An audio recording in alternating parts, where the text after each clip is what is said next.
Hi there, welcome back to the channel. So I wanted to do a quick PSA admonition of sorts regarding phantom power on the Zoom R24. Friend of the channel, Ian M, I don't want to mangle his last name or the rest of his name, so I'll just call him Ian. But he and I have been corresponding back and forth regarding the sort of wimpy phantom power that is on the unit, and how it doesn't really operate well enough, I don't think, to use it. And I just wanted to let people know so they don't, wonder why their microphone is not working. So let's say you're using a dynamic mic, like an SM57, 58. I've got a CAD mic that I use on the bass drum. And that's a dynamic mic. I can plug it directly in. I get good hot levels, good output. Everything sounds fine, like the mic is operating as it should. Same thing with my ribbon mics. I use those on guitar cabinets, overheads on the drums. Works fine.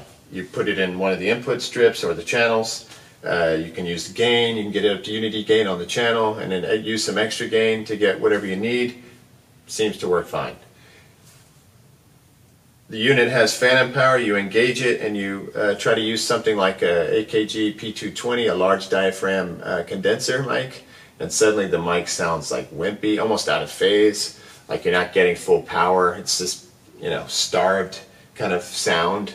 And primarily because the phantom power in here, for whatever reason, is underpowered, and it just isn't able to push a microphone like this.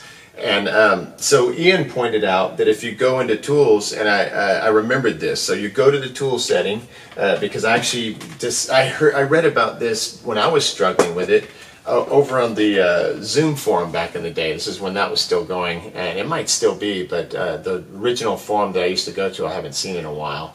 And on that one they talked about the phantom power not being great, and I remembered finding it in here, and Ian reminded me of that. So you go to System, punch System, you're going to go down all the way until you see the Phantom, and I've already got it on Phantom. And then you have a choice of going from 24 volts to 48 volts. In his case, I think his was just by default sitting on 24 volts, or maybe he bought it used and somebody left it there, and he moved his back up to 48, tried it again, and still found that it was insufficient for his needs. And that's exactly what I've found. So you can see that it goes in 3 or 4 channel, or it goes in 7 and 8 channel. You decide, turn them both on or turn one of them on. So I guess you could do, let's see if it would let you do on and on. Yeah, you can do both at the same time. I never use it, so I haven't played with it in a long time. Like I said, when I first got the unit, I was over on the forum, found out that other people had some problems with phantom power as well,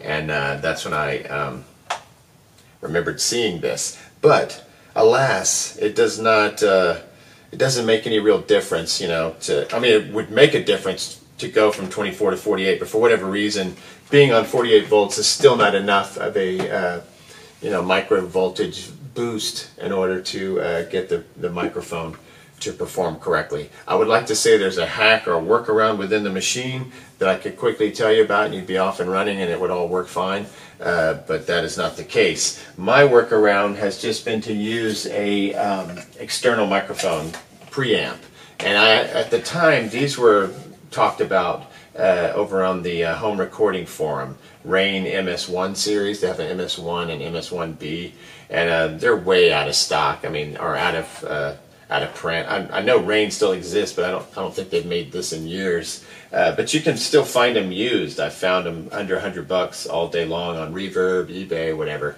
And what I like about it is it's super neutral. Like you're not getting like any kind of like major sound out of it. It's just clean power. It seems to work really well in conjunction with the gain on the Zoom too, which I've noticed and appreciated. But it has a proper 48 volt setting of phantom power. You can see the red light here, and this is the real deal. It gets you what you need without having to fight. That's really annoying. So I don't know what that's all about, but I always think of the Zoom as I got it for $200. I've been really, really excited and pleased with the results I've gotten, especially when I learned how to use mastering mode and started really understanding how to manipulate it to my particular preferences. And I've got really good results out of it, at least really good DIY home recording results. I wouldn't put it up against professional stuff you could do in a studio or whatever, but come on, let's get real about the situation. So phantom power does not work well. I recommend an outside preamp because it just isn't suitable to power, especially if you've got like a really nice microphone. That would be a real drag to try to make the Zoom power that properly. So I would recommend two things. One, let you know that the phantom power is, I don't think, suitable for the unit in order to get the job done, and that B, it's no big deal because you can always use an outboard unit. And I think at the price point and all that, you know, I'm going to give it a break. I also feel like the output overall of the Zoom is a little less robust than I would like it to be, so I end up doubling things a lot. For instance, I do 4 tracks of drums. I'll go into Audacity, do a slight cleanup of the tracks or amplify them, or, you know, just like a high pass or something like that. Then when I come back in, I make copies so that instead of having 4 tracks of drums, I have 8 tracks of drums. It just gives it a little bigger sound, bigger feel. So the Zoom overall, I think output-wise, both with phantom power and just overall, you know, needs a little help. So you just have to be, you know, creative and come up with workarounds, especially when you're using something like this that's, you know, well priced and has so many cool features that, you know, I think it's still worth it, even though the phantom power is underwhelming. All right, so hopefully that helped someone out there.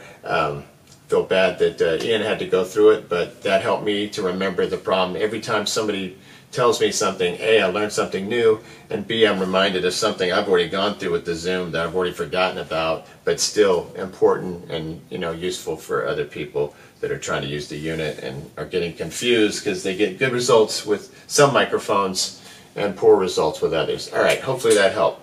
See you next time. Hopefully all your projects are going well and you're getting the most out of this thing. All right, next time.